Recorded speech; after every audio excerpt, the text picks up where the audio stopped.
High and low, hot and cold, I looked everywhere for what I need. But now I know, now I know, I'm going back to loving me. That song always makes me smile. Hello, hello, welcome. Welcome to SOS, Soulfully Observant Sage. We're not doing orgasms tonight. I'm so glad you're here. I am your host, Jennifer Elizabeth Masters. Tonight is for all the empaths out there. We are discussing the empath narcissistic relationship, and tonight is the last of a three-part series on narcissists. And you can find the archives on bbsradio.com/SOS and also on my YouTube channel. And if you're joining me for the first time, thank you for being here and welcome. If you're returning, thank you. I love that you've come back to listen again. This show is nothing without you. I'd be doing this like shouting into a bucket all by myself if you were not here. So thank you for being here. I am a soul sculptor. I help you break the mold of past trauma and heartbreak, becoming softer, stronger, happier, maybe like some toilet paper, and infinitely more successful in all areas of your lives. And the foundation of my work is self-love. We can't expect others to love us if we don't love ourselves, right? So if you have a question or a comment tonight, please feel free to call in. We'd love to have you. And the phone numbers for this station are 888-627-6008 or 323-744-4831. I have had firsthand experience with both narcissists and being an empath. From a very early age. From day one, you could say, my mother is a narcissist. And for more than 35 years of inner work, I have come to a loving place with me. It's taken me a long time to get here, but I know the ropes. I know how to help others get to a place of happiness and joy, whether you've had a narcissistic relationship with someone or not.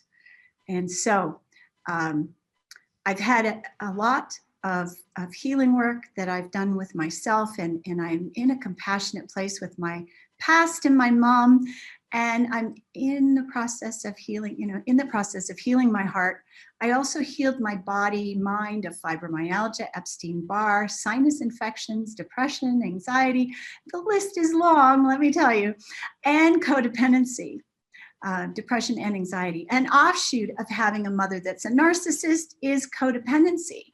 And codependency is when we value a relationship more than we value ourselves. We put the relationship ahead of everything else. And that is to our detriment. Empaths and narcissists are the subject tonight. And the truth is that if you've had a narcissistic parent, you are likely an empath.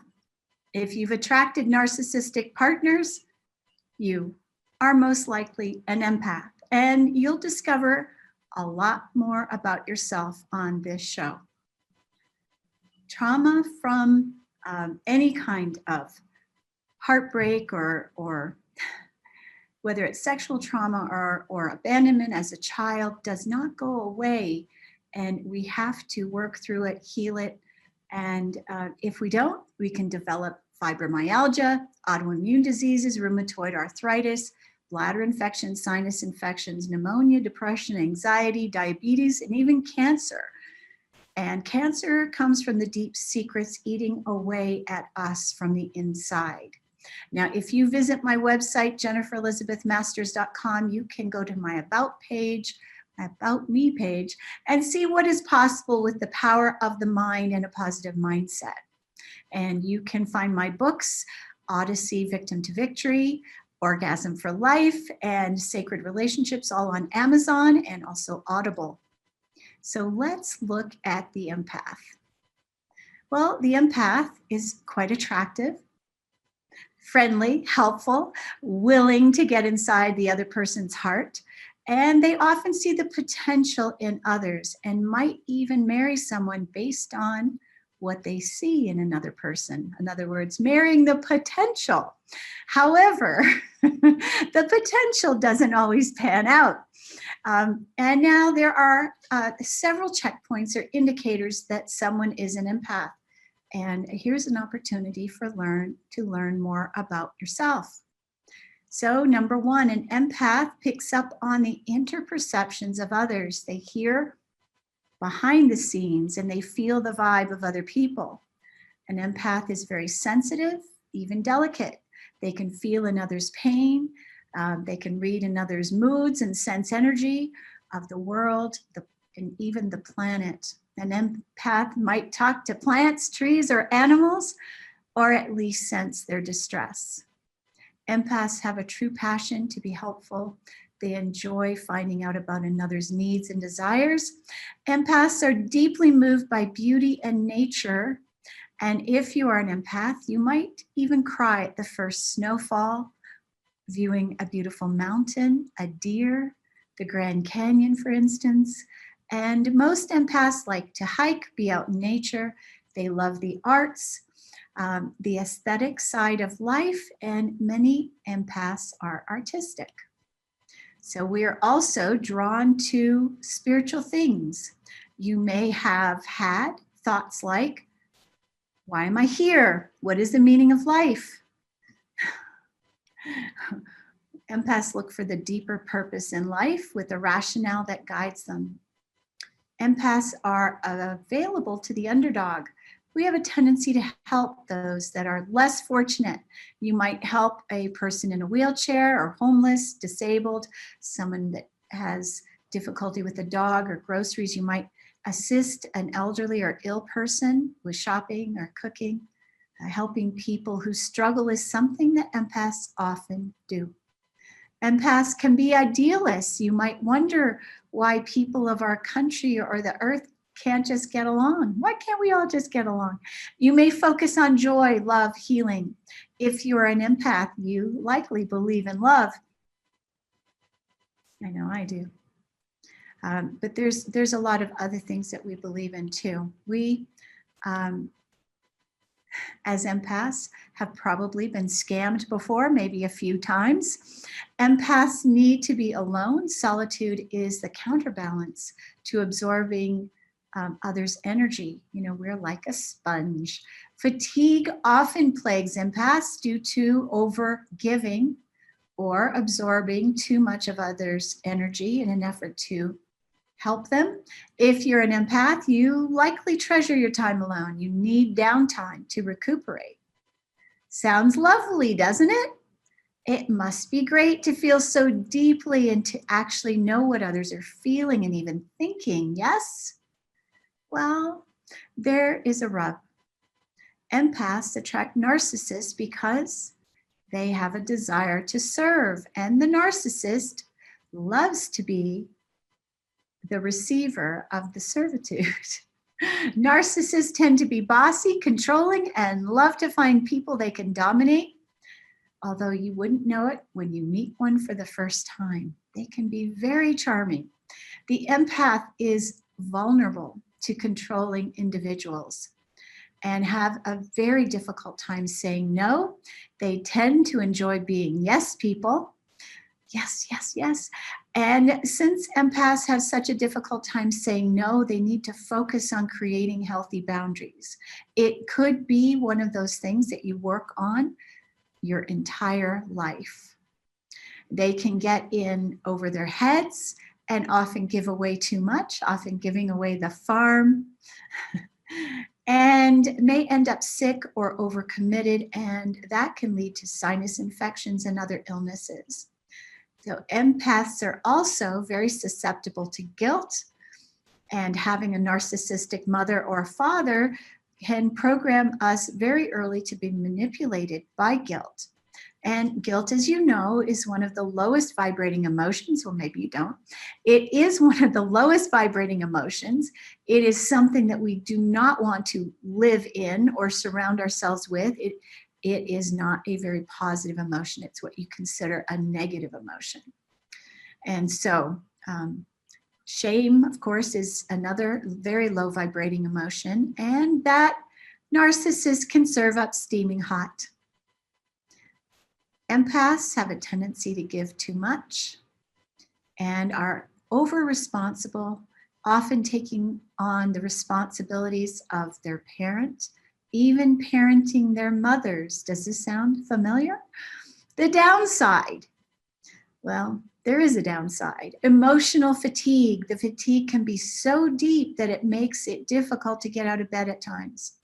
You may wake up tired. The election probably has taken quite a toll on you if you're an empath. You feel what everyone is feeling deeply. I know some people that cried the last election when they learned of who won. And so we need to really unplug from this. All right, depression and anxiety can be part of an empath's life at times. And I want to address these negative emotions because it is part of the coaching work that I do for my clients. I do energy clearing, and energy clearing lifts these deep emotions along with past lives and all kinds of other things that can help to heal the body and mind, allow you to feel more joyful, happier, sleep better. And if you go to my website, there is a part there that talks about what is an energy clearing, what does it do? So you can also, and there's some freebies here if you listen carefully. I have free energy clearings out on the web. If you Google free energy clearing, Jennifer Elizabeth Masters, there are two of them on YouTube and a list of them if you pull up the blog that has them attached. And there's also a free download on my website that transmutes worry and anxiety at jenniferelizabethmasters.com. Please do take advantage of these freebies. They are out there to help you feel better, and they will do so immediately. So I also clear suicide ideation and depression. I have worked with people where I did one clearing, they never felt suicidal again. So just to reiterate, these free energy clearings will help to sustain a healthy emotional balance and allow you to alleviate fear, feeling down or overwhelmed. Empaths need to be careful not to shoulder the world's responsibilities or the world's problems, and you can easily get caught up feeling that you haven't done enough, or you might even feel guilty about not doing enough, and that is not a good thing. We've already talked about guilt, and guilt can be a very low vibration that brings you down. We don't want to do that. You can overemphasize ideals as an empath and get caught up in how things should be. So, I've had some people say, well, you don't want to should all over yourself. And so one of the words that I have eliminated from my vocabulary when I speak to myself is should. I have stopped telling myself I should do this or I should do that. And it is one of those words that I try really hard to not use. And why? Because that should, it's actually a form of abuse, personal abuse. We don't want to abuse ourselves. There's enough abuse going on out there. We don't have to abuse ourselves. All right, because empaths are sponges and often have narcissistic mothers, you can take on the narcissist pain as your own. Holding on to emotional pain and deep secrets can cause cancer. I cannot emphasize enough how important it is to get your energy cleared regularly. And Yoda is agreeing with me. I want to remind you that we are energy. Everything is energy. Emotions are energy. Holding on to resentment or anger can cause liver or gallbladder damage. Anger can also cause heart issues and high blood pressure. All of these things can be cleared, and with some guidance, you can learn how to stay calm and pull your energy back closer to you. So think about playing poker. When you're playing poker, you hold your cards close to your chest. You don't want to stick your neck out into the energy field or send your energy out too far from you. You want to keep it in closer And this is one of the things that the empath needs to learn how to do, is keep their energy to themselves, as opposed to, I wonder what he's doing, I wonder what she's doing, and sending your energy out to take care of the world. You will end up drained and exhausted. We don't want to do that. And downtime, I mentioned it already, but I'm going to say it again, it's imperative.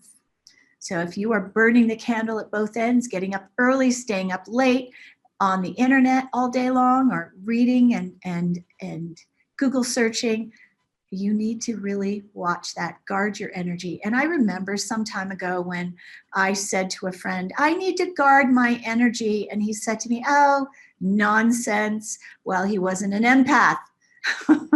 So we need to do that. We do need to guard our energy. We need to be careful about what we do with our energy. So being out in nature is very grounding.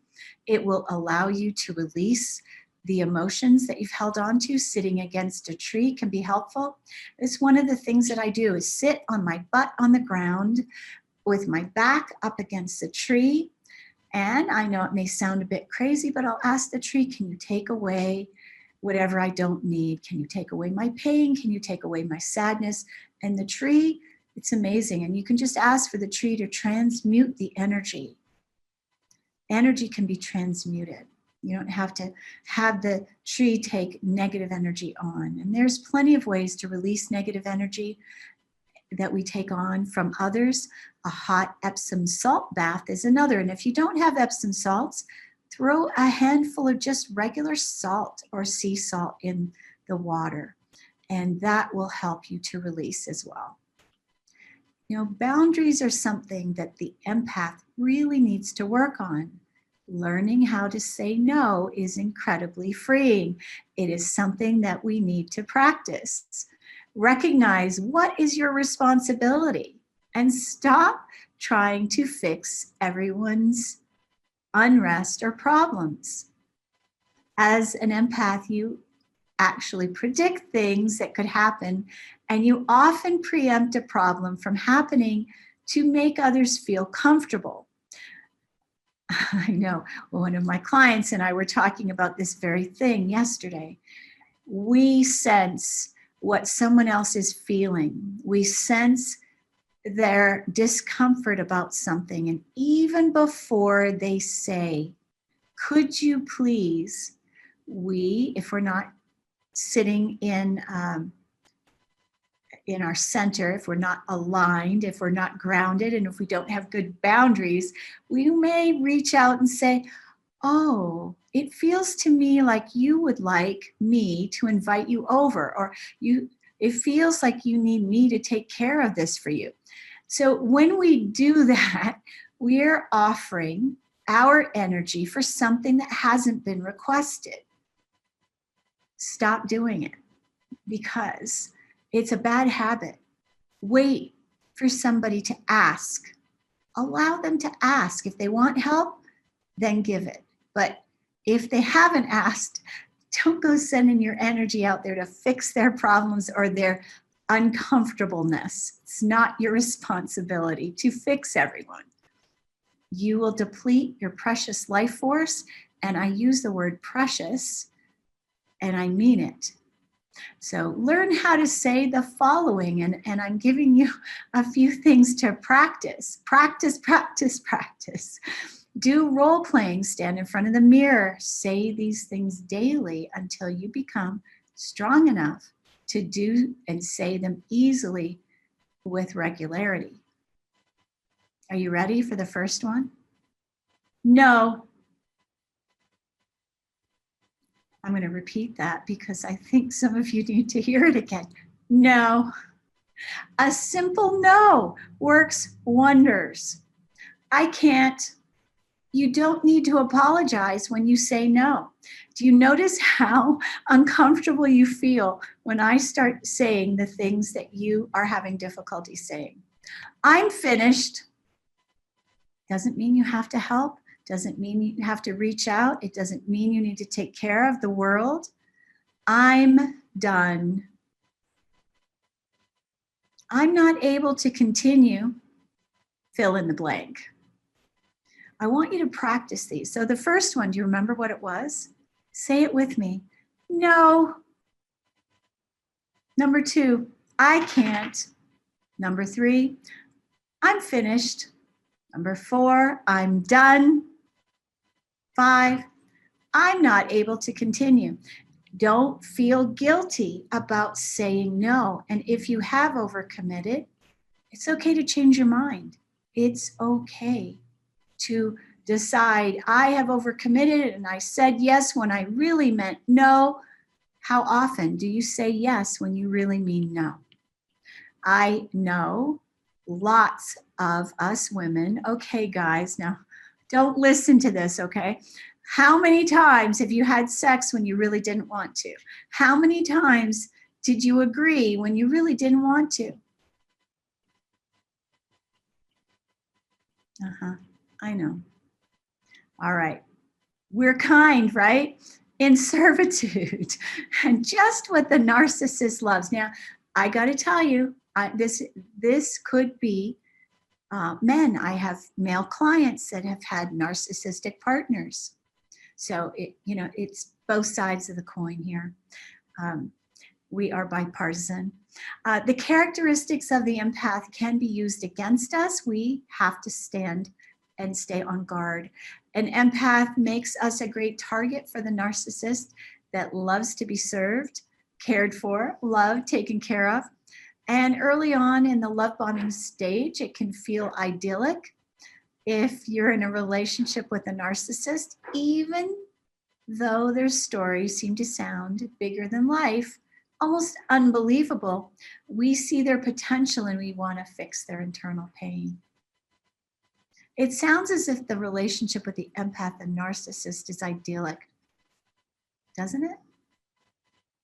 It's not. It's not.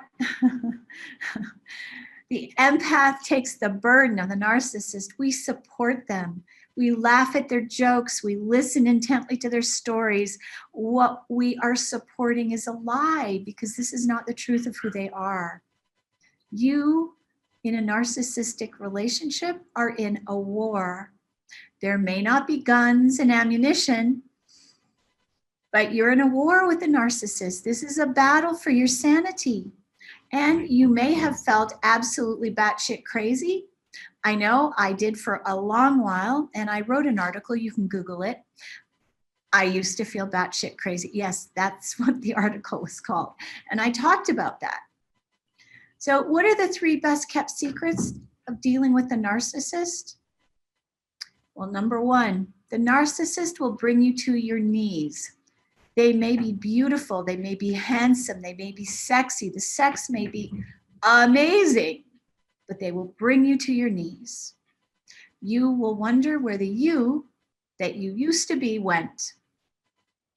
You can lose everything, your sanity, your license to practice medicine or law. You might lose your home, your bank account, your sense of self, and even your children.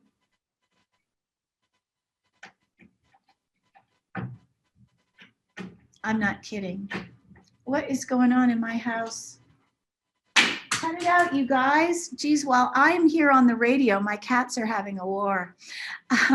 So no, it's true. You can lose absolutely everything, and I have lost most of those things. So what does the narcissist do? Well, they want to be served, remember? They won't appreciate anything that you do. They might at first, but that will not last long. You won't get the kudos and you will rarely receive thanks. In fact, what you will hear is, I never asked you to do that. Have you ever heard that? There is no grace, there's no gratitude. The magnificent feast will not be appreciated. You'll be asked why you forgot the salt. You'll be told it was too cold, it wasn't flavored properly. You'll be told your hair looks thin, it doesn't look good that way. You'll be criticized for your new hairdo, for not being attractive enough. You'll be too thin, you'll be too fat. You'll be looking too old or wrinkled, or the bloom is off the rose. All of these things, whether it's your lover or your mother, the narcissist is adept at put downs and criticism. You're even going to ask yourself, what the hell am I doing here if you don't even like a thing about me? Don't worry, if your mother's a narcissist, if she's a narcissist, she will be just as ruthless and cutting with her remarks. Don't worry, she will be. Your confidence will be destroyed, your self-esteem gone. You'll begin to believe that you never were good enough, or that you're not ever good enough, or anything that you do is never good enough. And so no matter how highly successful you were, how much money you made, how well educated you were, the narcissist will put you down. I have a little story to share. It's a very short one. My mother told me that I should return to university and get the degree that her golden grandchild, yes, not only is there a golden child, but there's a golden grandchild, that she got, even though I have a thriving business that I love, that allows me to live wherever I want, work wherever I am. You're never good enough. The narcissist systematically breaks you down so that you feel insignificant, that you cannot leave. You will feel that you cannot make it on your own. You'll feel like you can't raise your children by yourself. You'll you will put up with being treated inhumanely for years. And when you do recognize that you're being used, broken down to keep you stuck, you are so trauma bonded that leaving becomes unbearable and often impossible. It can take you years to get out. It took me 5. You will cater to their excess demands because the narcissist knows how to keep you reeled in. The narcissist has a sixth sense that detects your vulnerability. They know exactly what to say to hurt you to the quick. They know who to compare you to that will hurt you most. The narcissist detects vulnerability through verbal and physical cues. They watch your body language. They look to see how you lean in when you talk to others. They watch your face. They notice your eyes. They feel and see the pain when you tap into others. They hear the tone of your voice and know you are vulnerable. People who are vulnerable tend to look down a lot. They speak in a soft voice. They are overly nice and accommodating. And upon the first meeting, the narcissist has you pegged.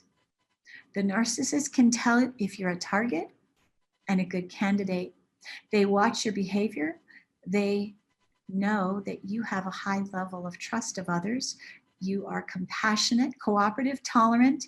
These are all traits they love to take advantage of, gleefully, I might add.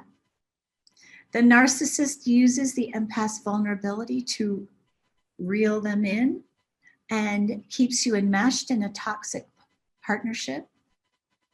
And whether the narcissist is your mother or a partner, the raison d'etre is the same. The reason for living is the same. They target your emotional wounds and destroy your self-esteem.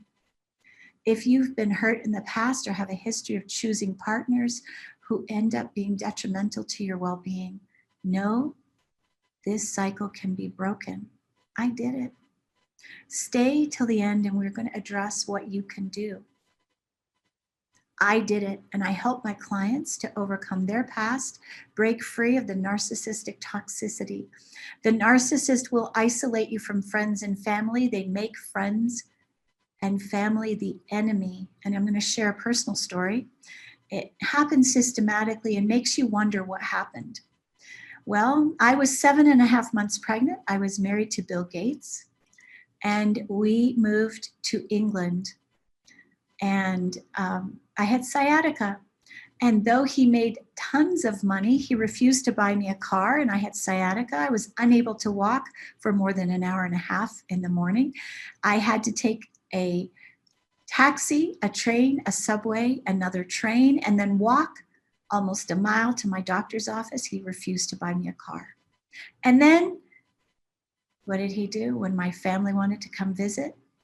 He made them bad people. He wanted to keep them away. He didn't want my flight attendant friends. When I used to fly for Air Canada, he didn't want them visiting me. He kept telling me that they were using us when they had a free hotel and a per diem. The narcissist will make your best friends out to be marauders and fakes and users when it's the other way around.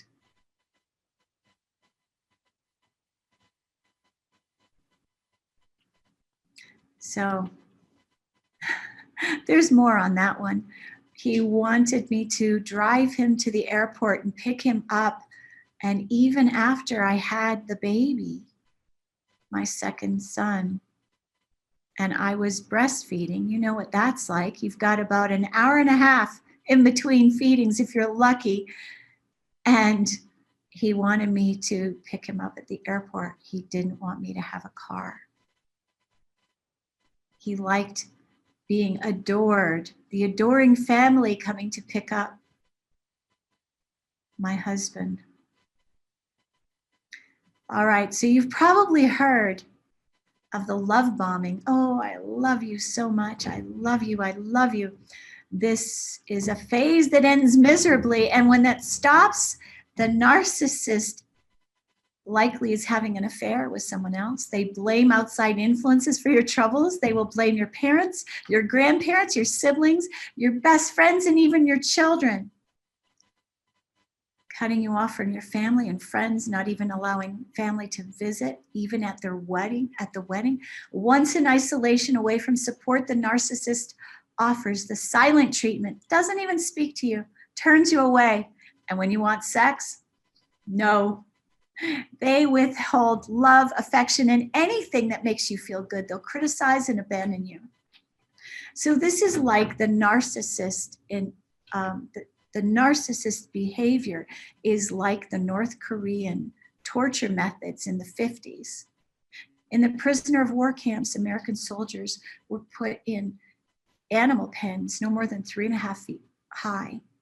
They were their coats and outer clothing taken off and only in rubber boots. And their ultimate weapon, though, was solitary confinement. Excuse me.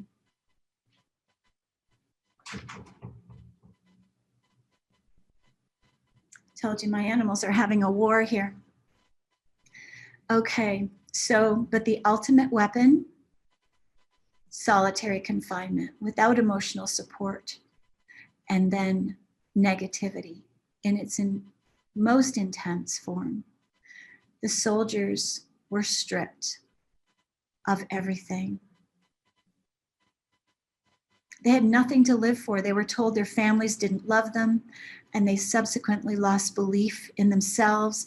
It was an emotional, psychological torture of isolation, depriving them of love, belief, and a desire to live, and some of them died within days. So what the narcissist does is a form of torture. It's systematic. I've known women married to narcissists that barely escape with their lives, down to 90 pounds, isolated, tortured with negativity, hospitalized. And they're lucky to be alive today. Narcissists have a deep psychotic rage. They can be angered when you walk through the home. You might open a cupboard, and that's all you need to do. And they scream, or worse. In my household, my mother tortured me, brushing my hair, intentionally hurting me. She did the same thing to my daughter. So she recently expressed what that felt like, and then screaming when you said it hurt. You may become so overly anxious that you're afraid to breathe. You know, and as a teenager, I was so thin and anxious that when I went to visit my high school girlfriend in California, her family didn't even recognize me. I'd lost so much weight. I was so anxious. I wasn't even myself. So we become afraid to breathe, afraid to be ourselves. We walk on eggshells, and that can become a way of life. The narcissist punishes by withholding attention, affection, even sex. And if you live apart, they may not return phone calls or texts. In my mother's case, I've witnessed her going for weeks, even months, without calling, and didn't call me back. And once I cut contact with her for over 2 years, she never called me during that time. The narcissist is malicious, jealous, cruel. They don't deserve your devotion, compassion, or empathy. The narcissist confuses, isolates, and abuses. Not a good combination. It's easier to exploit someone who prefers to stay alone. The empath loves to serve. The narcissist loves to be served. So you may think this sounds like the perfect match. But the narcissist is entitled, and we already mentioned most narcissists have little grace or gratitude. And as an empath, we feel the emptiness of the narcissist. We absorb their pain, and we can become burdened by absorbing those emotions. So how can you turn it around? There is a silver lining here. You can commit to yourself to heal. You can free yourself from your past. You can forgive yourself. Forgiving yourself actually is paramount. We need to stop beating ourselves up for not seeing clearly sooner. There is a silver lining. Empaths make incredible coaches and healers. In fact, we make the best coaches and healers. We carry burdens that don't belong to us that we must let go.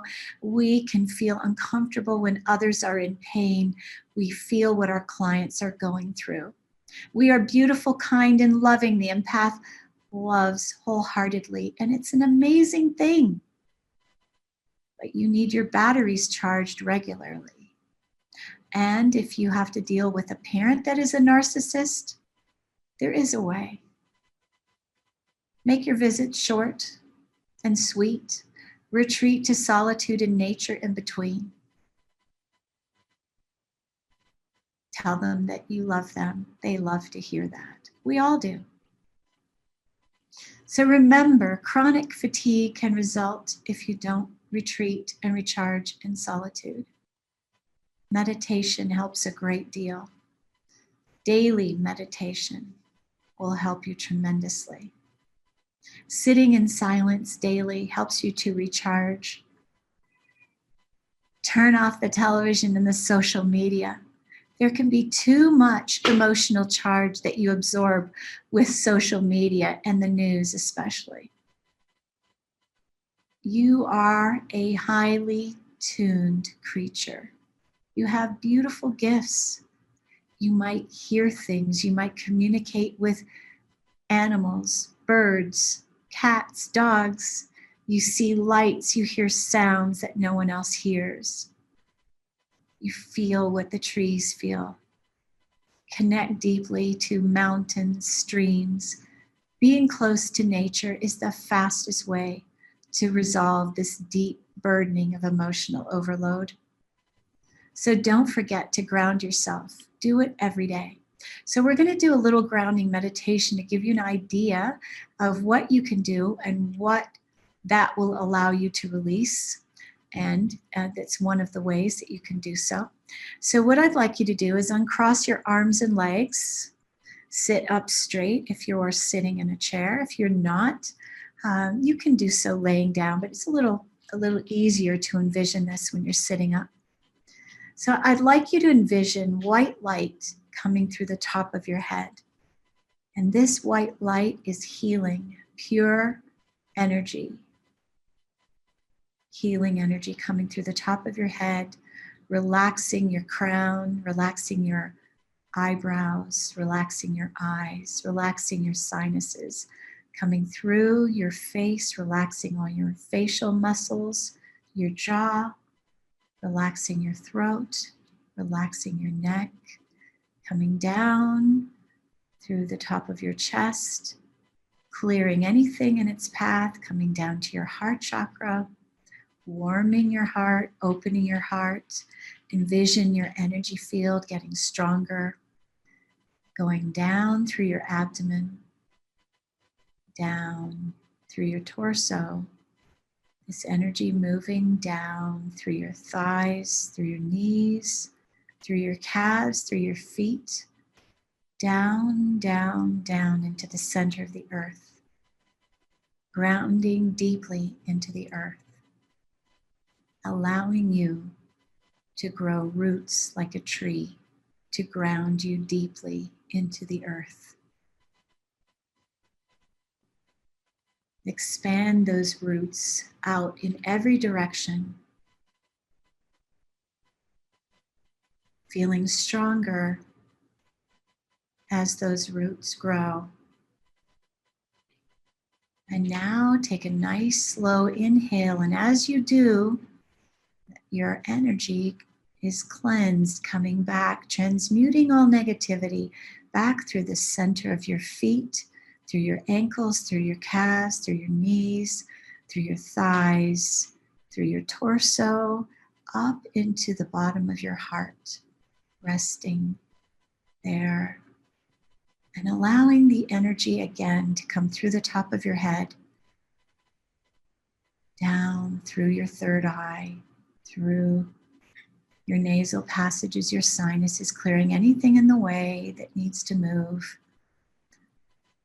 down through the throat, through the high heart, down into your heart chakra, joining that grounded energy and holding together in the middle of your heart. Now you are connected to the heaven and the earth at the same time. You are a multidimensional being. You can do this anytime you feel anxious, anytime you feel fearful.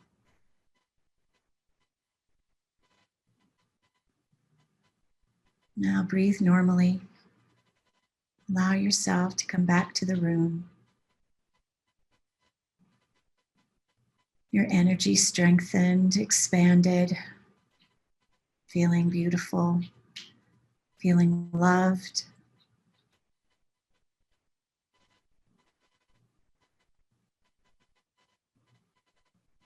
Excellent job. That was great. You did beautiful. Take another deep breath.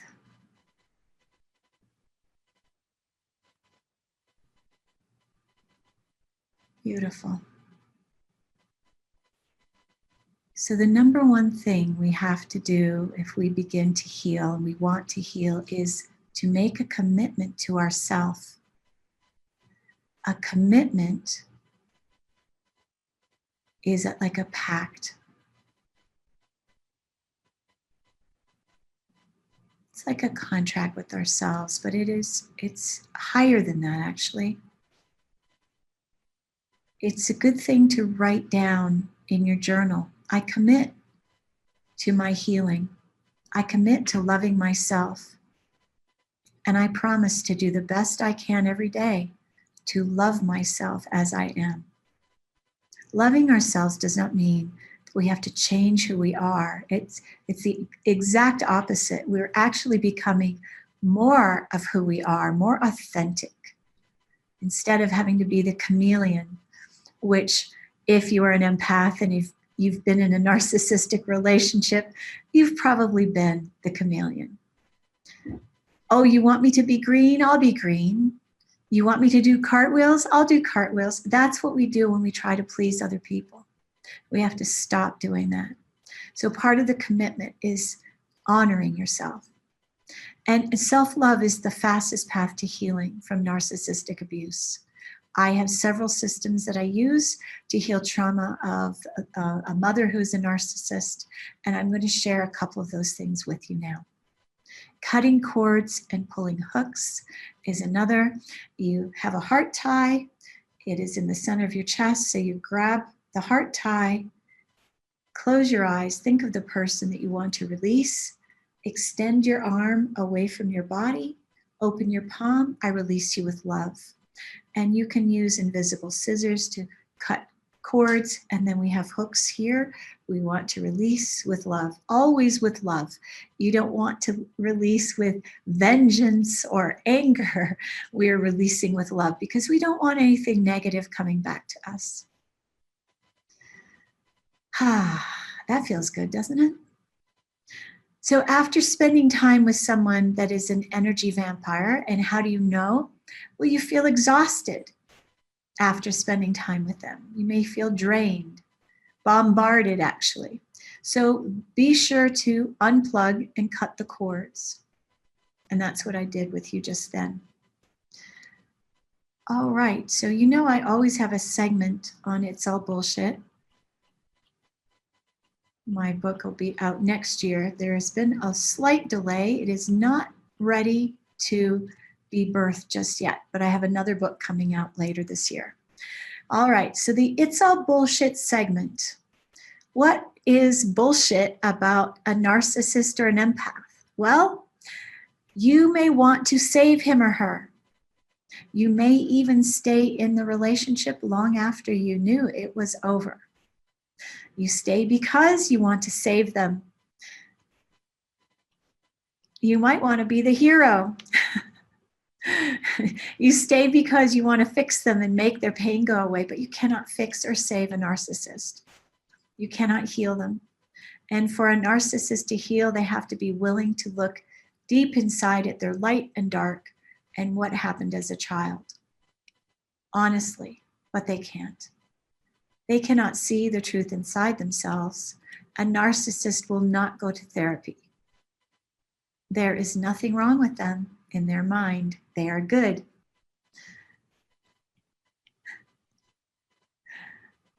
I like that one. Yeah, there's nothing wrong with them. The truth is, the only one we can save is who? Us, right? The only one you can save is yourself. Who is the only one that you can save? I want to make sure that you repeat this. Who is the only one you can save? Yes, you. The only one that we can heal is ourselves. We can recover from narcissistic abuse. It may take years, but it can be done. It took me over 35. I was a bit of a slow learner, but I did it by myself. But now you've got me. And I've done it. I've healed all of it, including my relationship with my mom. So where do you start? You start by monitoring your thoughts. You read books like Louise Hay's You Can Heal Your Life, or good books on narcissistic abuse like the Narcissistic Playbook, or the Narcissist Playbook, pardon me. Or When Pleasing You is Killing Me by Dr. Les Carter. Or Ugly Love by Colleen Hoover. These are all great books. I'll tell you the books again so you have them. You Can Heal Your Life, that's by Louise Hay. I've had about 5 copies of that book. Narcissistic Abuse. Let's see, The Narcissist Playbook. When Pleasing You is Killing Me by Les Carter, doctor. Or Ugly Love by Colleen Hoover. Or you can hire a coach that has done the work and knows the ropes like me. Doing it alone could take you many years. And if you want to speed up the process, save yourself a lot of money and time. Hire someone that has done it. And I'll give you some secrets to healing deep trauma. This is good stuff. Do you have your pen and pencil ready? Well, you can always listen to this again, and I invite you to do so. So number 1, we talked about this already. Commit to yourself. Commit to doing whatever it takes to forgive yourself and let go of the past. That's number 1. Number 2, stop telling your sorry story. Stop telling your story. Change your story. And you can do that. You know, we create with our thoughts. So if you keep focusing on the past, you keep dragging it into your present and your future. So think of what you want rather than what you don't want. Here's another book that's wonderful, is Transurfing in 78 Days. Transurfing in 78 Days. Great book. I also have a show on BBS about bending reality, where I talk about bending reality. It's how to create a different future for yourself. You know, if we focus on the pain, what are we going to attract? More pain. Use mantras to reprogram the unconscious mind. Did you know 95% of the thoughts we think are ones we're not even aware of? I'll be doing clearings on clients and I'll say, you've got despair and you have grief. And they'll go, no, I don't. I go, well, it's unconscious. You're not aware of it. So the unconscious beliefs that we have, we're unaware of. We don't, it's like the iceberg beneath the surface. We don't see it. So we don't even know that we're thinking most of the time, that our mind is running. So using mantras will help to reprogram the unconscious mind or the subconscious mind through repetition. And I'm going to give you 3 right now. So the first mantra is, I love me. And if that doesn't feel good, I am loved. And the third one is, I am enough. You are enough. You might just not believe it yet. So when you use mantras, when you're in the shower, drying your hair, walking your dog, driving your car, cooking, cutting up veggies, do the mantra when your mind is in neutral.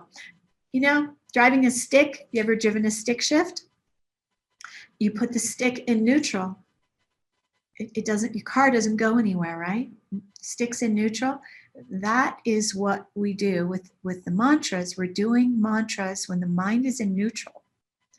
And the mind is in neutral, it's not engaged when we're doing mundane tasks, the things that we've done 1,000 times before. Brushing your teeth, washing your face, taking a shower, shaving, putting on makeup, drying your hair, folding laundry, driving your car, walking your dog, swimming. Swimming is a great way to reprogram the mind because you just shut the mind off while you're swimming, doing laps. It's a really good time. I used to do a lot of laps and do my mantras then. All right, so what were the mantras? Do you remember? Do you remember the first one? I love me.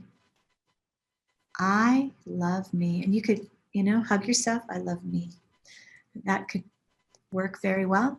The next one is, I am loved. Try which one feels the best.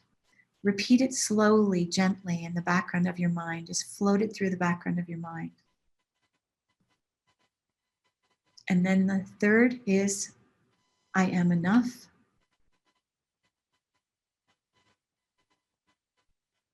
I suggest you use one for the first 2 weeks and put it on your dashboard of your car, put it on a Post-it on your mirror, put it on the refrigerator to remind you, because you'll forget. This is a new habit. It takes 40 days to break old behaviors and patterns. And so you have to do it daily, every single day. Don't beat yourself up if you miss a day. Remember, we're not supposed to abuse ourselves. Do it often. Associate with people who love and accept you. Steer clear of people who drain your energy. Choose to be with loving, supportive, and kind people. Read books that help you stay focused and positive. And when I was healing myself, I read thousands of books. The mind loves to learn. Keep your mind active with learning. It makes you feel good. It expands your mind. The mind is plastic. Your IQ can increase. Why not? All right, next, exercise. Walk outside in nature. Go to a stream or a forest whenever you can. Go climb a mountain. All right, so there's lots of different ways that we can heal. Journaling. Write in a journal about how you feel, what you're focusing on. Write a letter to the narcissist. This works very well. So you write the letter, you say whatever you want to say to the narcissist. You're not going to mail this letter. Say everything that you want to say. Get all your emotions out. Write all the things down that you wanted to tell them, but you never could. Write until the page is full. And then you could take a Sharpie and write all over the words again. And then when you've done that brain and emotion dump, burn the letter.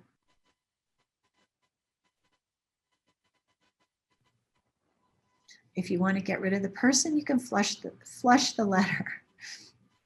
And then they can be out of your life. If you want to maintain the relationship, you can throw the ashes outside or in the trash, put them in the garden.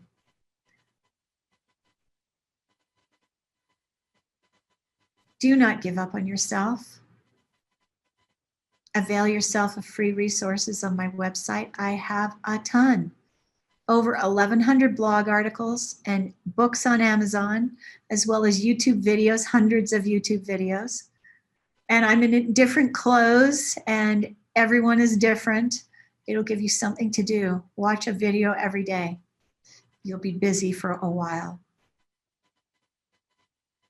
I recommend that you stick with one person as opposed to hopping. I know a lot of people have shiny object syndrome. They listen to one person, then they listen to another, then they listen to another. It's really better to stay with one.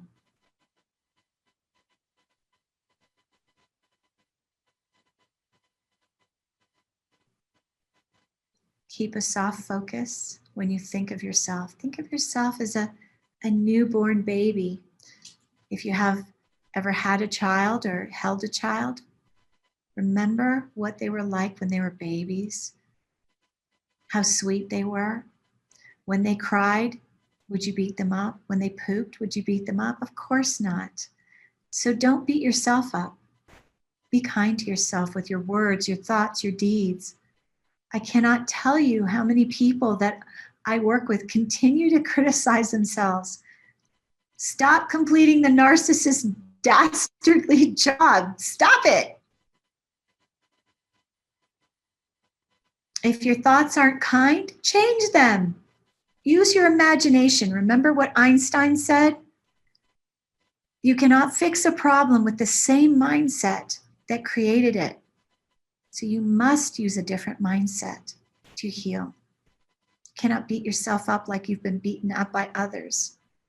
Be kind to you. If your thoughts aren't kind, put a rubber band on your wrist and twing it every time you think of a nasty thought and you're telling yourself something horrible.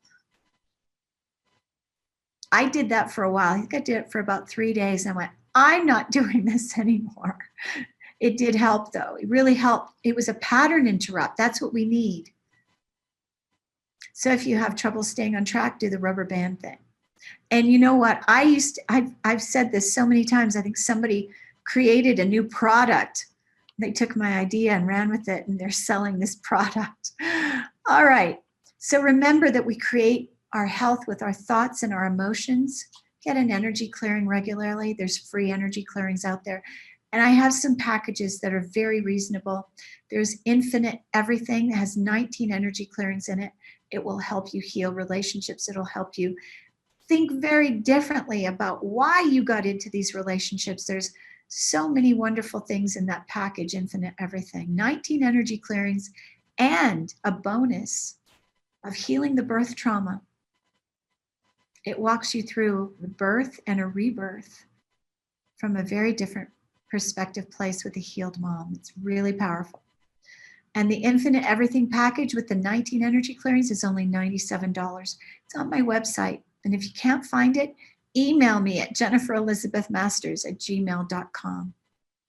And I also have a depression package, $67, that will heal anxiety, worry, depression, suicide ideation, guilt, and shame. What can you get for $67 that can do those things? Listen to it every day. You know, at the beginning of the hour, I mentioned that the foundation of my program My programs are all about self-love. And there's a reason for this. You know, without the love of self, we will not be happy permanently. Self-love is one of the gifts God has given us. Beating yourself up, self-abuse, self-criticism, it's ungodly.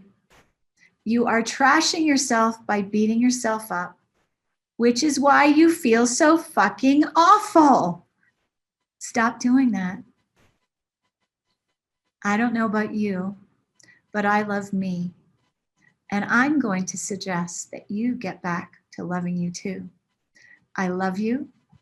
I appreciate you. Have a beautiful, kind, compassionate, and caring night. Remember, being an empath is a gift, not a curse. I love you. Thanks for being here.